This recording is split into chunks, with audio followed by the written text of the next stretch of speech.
I'm Eric Wolf, and my experience in business peer groups has changed my life, especially my membership in Vistage, one of the world's largest CEO advisory groups. I'm an entrepreneur, a business owner, and a Vistage speaker on the power of marketing. This podcast is dedicated to the people who make those experiences possible, the peer group chairs. Every episode, I interview a Vistage chair who has dedicated their time to helping entrepreneurs like me succeed.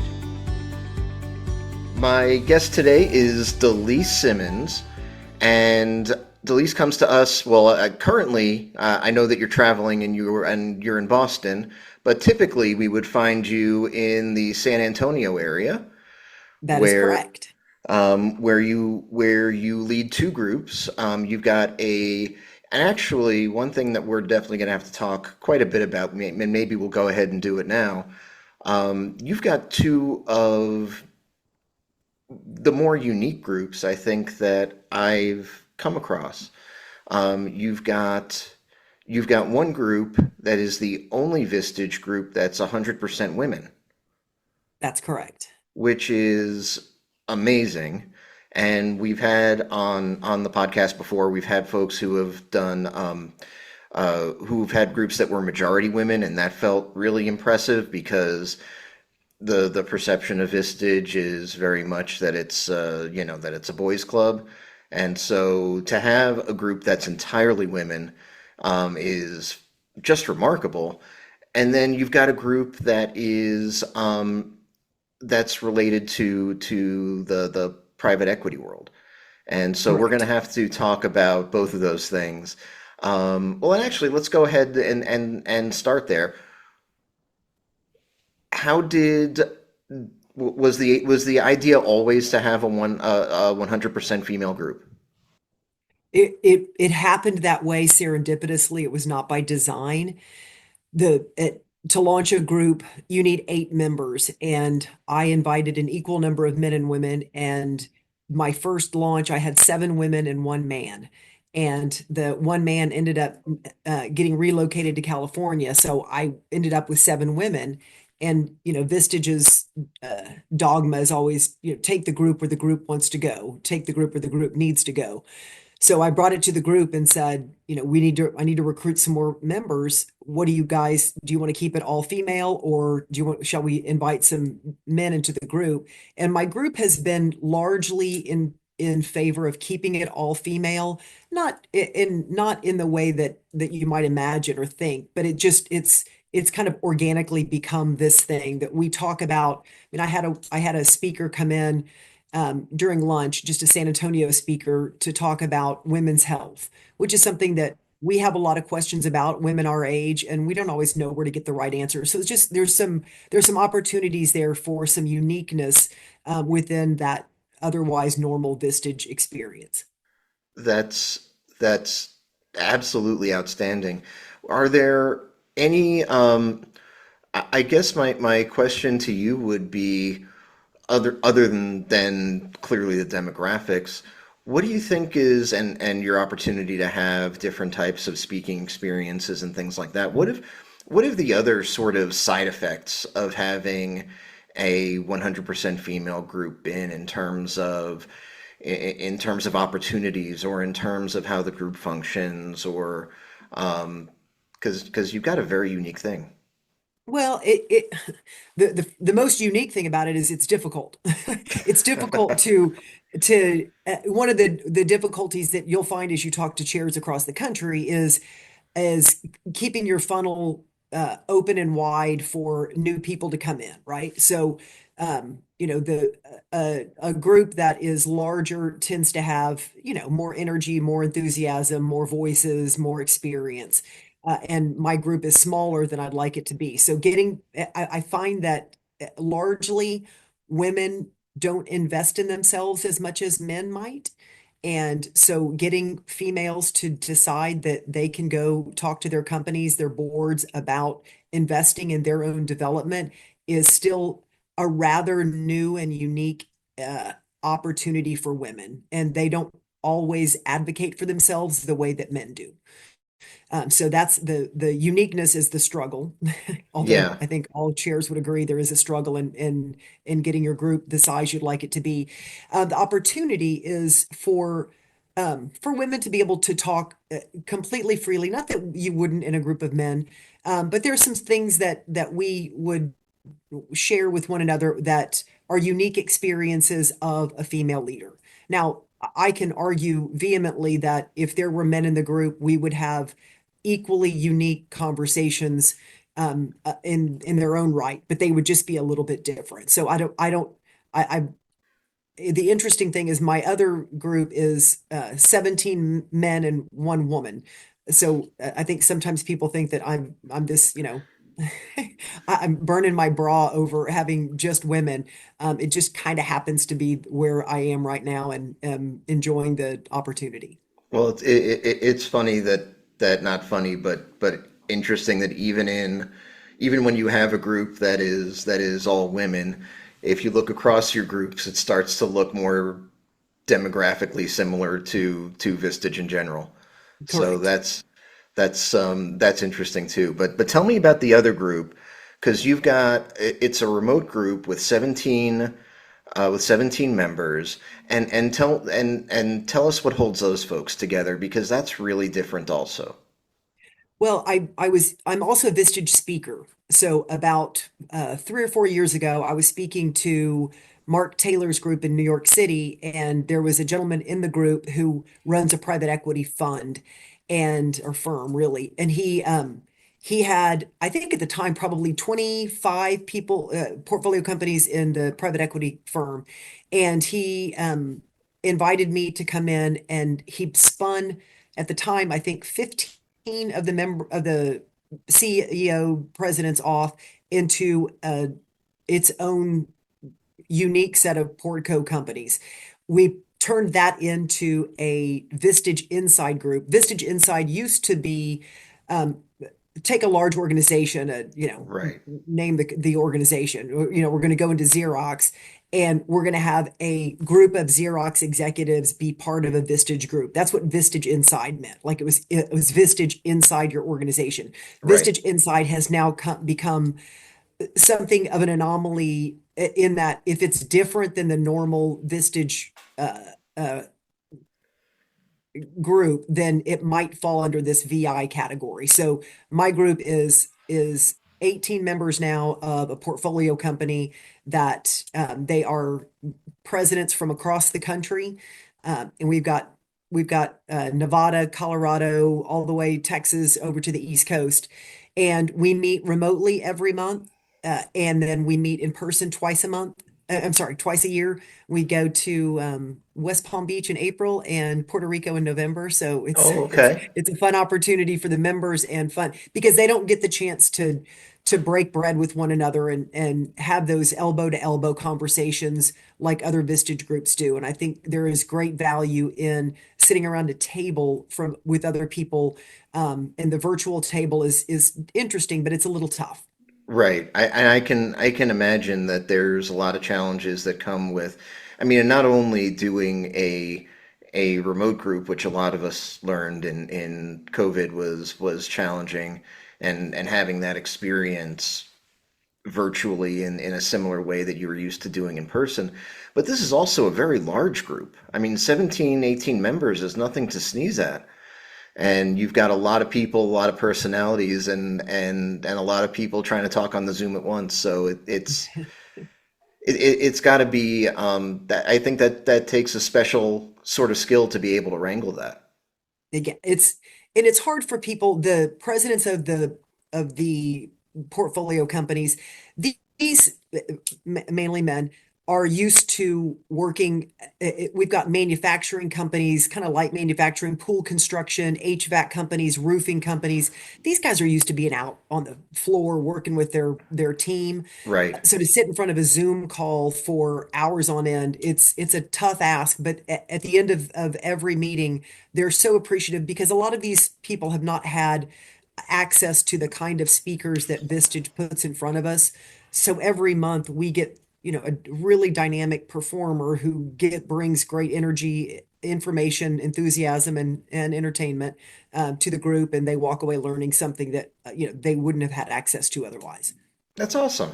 Yeah, So and this has been really, really great to talk about your groups because I don't know, I don't know a Vistage chair that has, I mean, two groups as unique as yours. I mean, I don't know, it might be weird for you to just do like a regular person's group at some point, but let's talk about you a little bit because you've got an interesting background. And because you come from a background of being in the airplane business. I do. I grew up. I cut my teeth under Herb Kelleher, who was the president, chairman, and CEO of Southwest Airlines during the time that I was there, and I make I make a lot of apologies at this point for both Southwest and for the commercial aviation business as a whole. COVID changed everything in commercial aviation, starting with the flying public. So the flying public post-COVID is different than the flying public pre-COVID. There are myriad reasons why the experience on an airplane has changed. When I talk about it, I talk about that and talk about how my experience is around culture. So I helped Southwest Airlines with their organizational culture during the 1980s and 1990s, and ended up leaving with a couple of other people when a former board member at Southwest asked us if we would come join him to create a startup carrier that was going to compete head to head with Southwest. And we were very perplexed as to whether or not we should do it. Ended up talking to Herb, and he said he gave us the thumbs up and said starting an airline is the most fun thing you can do. So we left and we launched JetBlue Airways 2 years later out of JFK. So I had the chance to work at Southwest, which is a storied culture and the darling of the aviation industry at the time, then to move into it, what would it look like if you started an airline from scratch, literally naming it, hiring all of the first employees, and figuring out what you want it to look like. So that's where I And cut my teeth. well, and JetBlue and Southwest, I mean, and less so now, but earlier in their inceptions, I mean, you're talking about two of the most. I mean, the airline business is pretty, it is what it is, and these are probably two of the biggest disruptors that the industry has ever really had. And And yeah, and I've learned so much. I mean, I've been talking about culture for 35 years, but in the last couple of years, I've learned so much about what influences a culture differently than what I even espoused before. And I understand that, your operation, the way you set up your operations influence culture more than I probably ever thought that they did or would. And Southwest is a great example. It's changing its operational structure, and the culture is taking a huge turn as a result. Fun used to be a value of Southwest, and that was kind of what we built it on. And it's not a value of theirs anymore. It's different. And so that experience operationally, that experience when you're on the aircraft, I think you feel a difference, and it's going to be interesting to see what happens. and I agree, and I think that and it's sort of sad when you see Southwest especially because they've hung on to who they are at their core, like I mean, pretty dearly and through a lot of stuff, and to see them starting to distance themselves from that is sort of weird as a consumer to watch. I didn't I only started flying Southwest recently, Okay. and just because of like where I was going and things like that. And the funny thing is that with Southwest, I always a lot of times I wouldn't fly Southwest because I thought that they had sort of the most expensive ticket. And I'd be like, man, they were like so far out there. Like, no, the heck with that.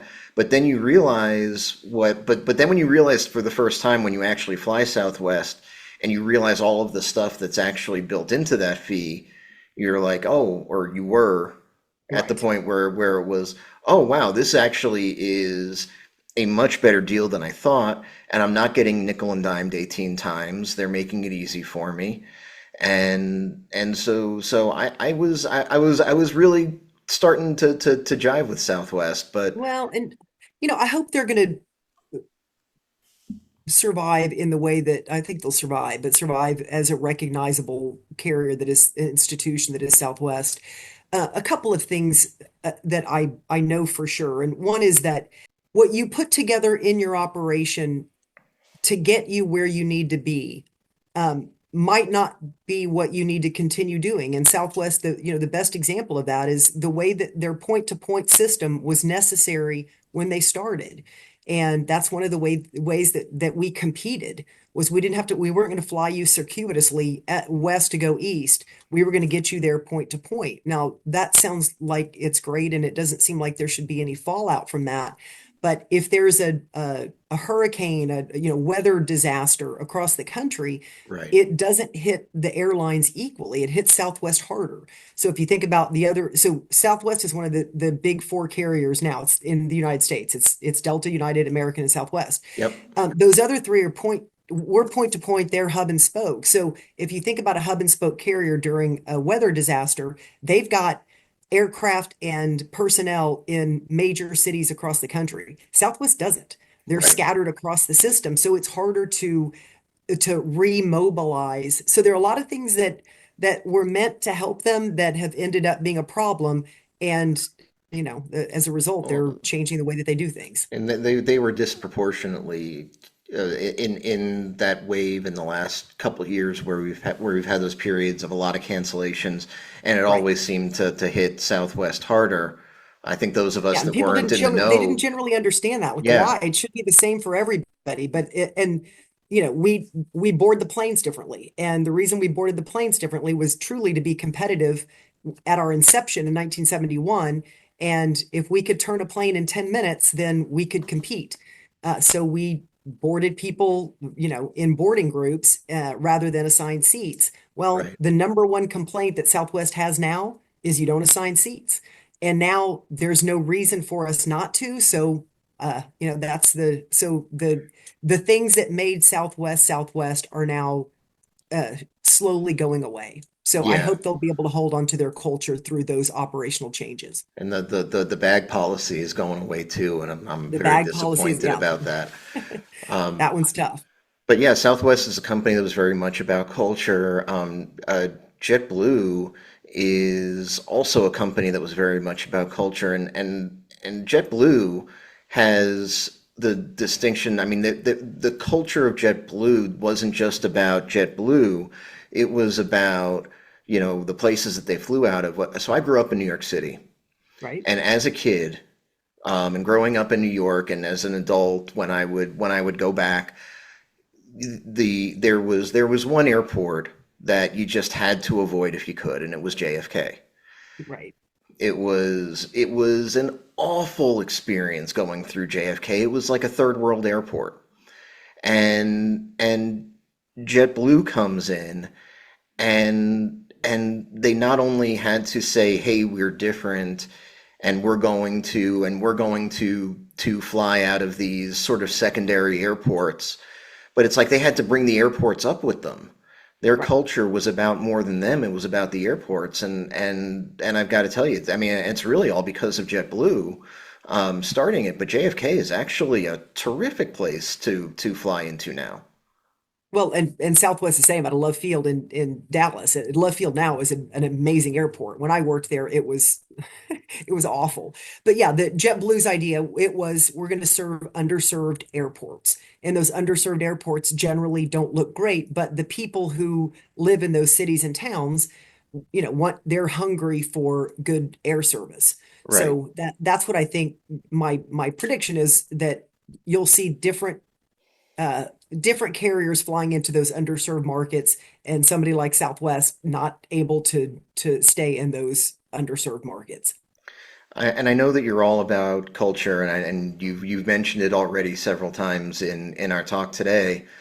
What what did you learn in the airline industry about culture that your Vistage members who are, you gave the example of tradespeople and HVAC folks and all of across the board.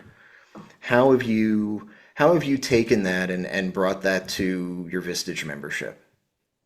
Well, I think that the core of building a culture is creating organizational values that are relevant and that matter.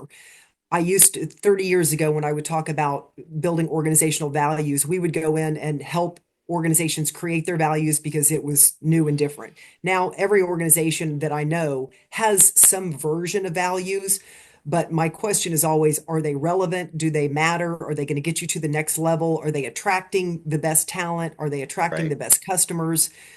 Do you have behaviors associated with them? Are those behaviors operationalized? So the things that made Southwest and made JetBlue what they are, before COVID, Right. really was about how do you create organizational values that differentiate you in the market? So both Southwest and JetBlue were born of a value that is fun. Now, fun isn't necessary in commercial aviation. You can Right. fly plenty of other carriers that fun is not part of what they're about.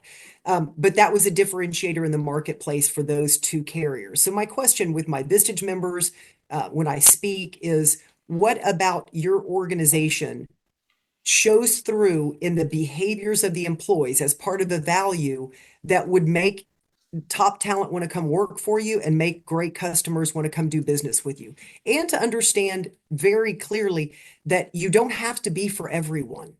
Right. And I think that message, when I ask the question, how many of you fly Southwest Airlines? And they'll raise their hand. Now keep your hand up if you don't like flying Southwest. And I'll have 30 to 40% of the people with their hands up. And that's okay. Right. Right. So I want to know who your organization is at its core.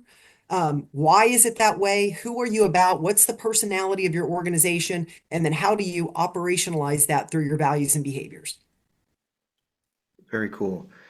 You're also a speaker, as you mentioned, and that's a unique combination, being a Vistage chair and a speaker. I haven't met many that do that. It feels like a lot. How do you balance that? Well, you found out how I balance it because I was 30 minutes late to our call today. So sometimes I'm relying on commercial aviation to But get me to the right spot at the right time. no one else Uh, was going to know that if you didn't I out know, I yourself. know. I'm pretty good at owning up to my shortcomings. Yeah, I feel like I'm a far better Vistage speaker because I'm a chair, and I think that I'm a better chair because I'm out meeting with every week or every other week, I'm at another Vistage Chairs group, seeing how they run their group, talking to their members, understanding the experience a little bit better. So I think it's kind of a reinforcing loop that one enhances the other.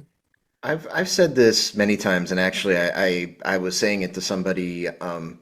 Actually, I feel like earlier today that so much of and it's like, yeah, Vistage is Vistage, and you've got Vistage as a big organization, and Vistage has its own set of values and its own way of doing things. But when you get down to the group level and the member level, so much of what happens, so much of that member's experience has to do with their chair. And a lot of those, both, good experiences or less than optimal, or this is just different how we do things, a lot of that comes from the chair. So as what are things that you've picked up from other chairs when you've gotten to witness the meeting as a speaker that you've then gone and brought back to your group? It's a great question. I can't think of a time that I haven't spoken to and I watch the chairs because I want to know, I want to learn. I mean, how can I do something differently? How can I enhance the experience? So I'm watching, are they bringing in their own information? Are they bringing in others' information? I don't disagree with that the chair is part of the experience because it's part of it. I find the members' experience is largely enhanced by the other members in the room. Oh, that's a So hundred percent part of true it too. is, can a chair bring in people that are that any person won't do? They've got to be the right fit for that group, right? So making Right. sure that and as a chair, another person is always what we want. We want one more person in that room. But one, kind of like employees, the wrong employee can really change a team. You bring a Vistage member in that is combative or has too strong of an ego or whatever it might be, can be super disruptive to the group. one thing that I do differently It's in got my to be a group in San culture fit. Antonio, pardon me, It's got to it's be a culture fit. culture fit. Absolutely, it's a culture fit. One thing I do differently in San Antonio that I like a lot is I have a speaker come in the morning, and then like most do, but over lunch I try to bring someone in from San Antonio to talk about San Antonio stuff. So it Oh, might be a civic leader, it might be someone that is an economist, someone that's building industry, so that I think we're better as leaders in our own communities if we understand more about our own community. So that's a little addition that I like about my group. and that is unique. I've never heard of that before, where they bring in somebody to just have lunch with you Yep. and Tell us talk what's going on. and Yeah. talk What are we about doing? What are we something building? What's low. on the horizon? What's next? What do we need to get involved What in are or what are engaged they in? voting on? Uh-huh. Exactly. Yeah, that's really interesting. I like that a ton. Um, so I ask a lot of Vistage chairs this, but what's something that your members have taught you as a Mm. chair? What's something that you have learned in your time as a Vistage chair that you wish that you would have known earlier in your career? Well, a lot. And I've had a couple of women in my group who run nonprofit agencies, and just kind of that tireless commitment that is, don't give up, don't stop, keep that indomitable spirit that I see from those women who are running nonprofit agencies is one thing that I've learned.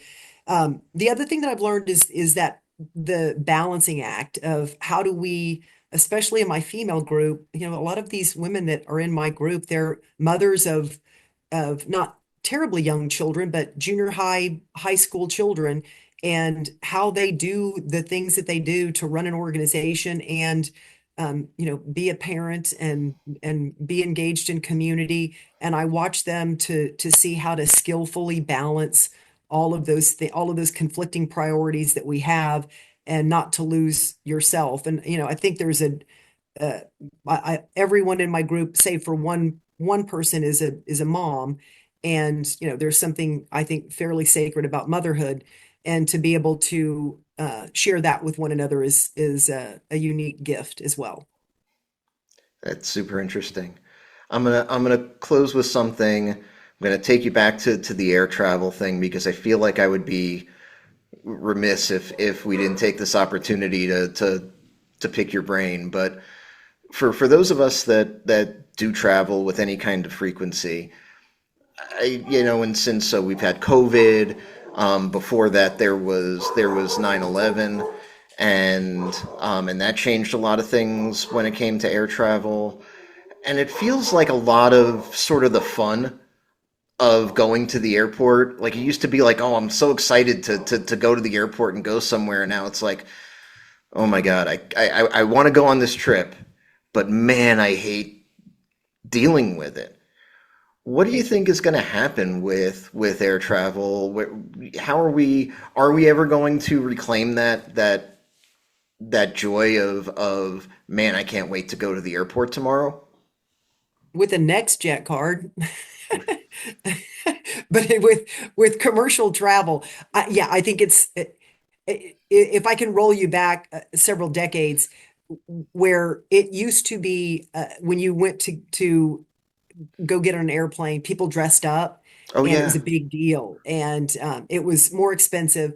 Southwest really is the reason, and you mentioned that you noticed that Southwest fares were higher. Southwest came in as the first low fare carrier in the United States. I mean, we had some right, some carriers out in California that followed us pretty quickly, but it was the first time that air travel became affordable to anyone, which is why now you have people with their pajamas and their Crocs getting on right. an airplane. So the bad news is Southwest ushered in everyone can travel. The good news is everyone can travel, but it does make it more difficult. And I travel every week, and it's not as glamorous as it sounds. No, But my encouragement to people is just to take a deep breath.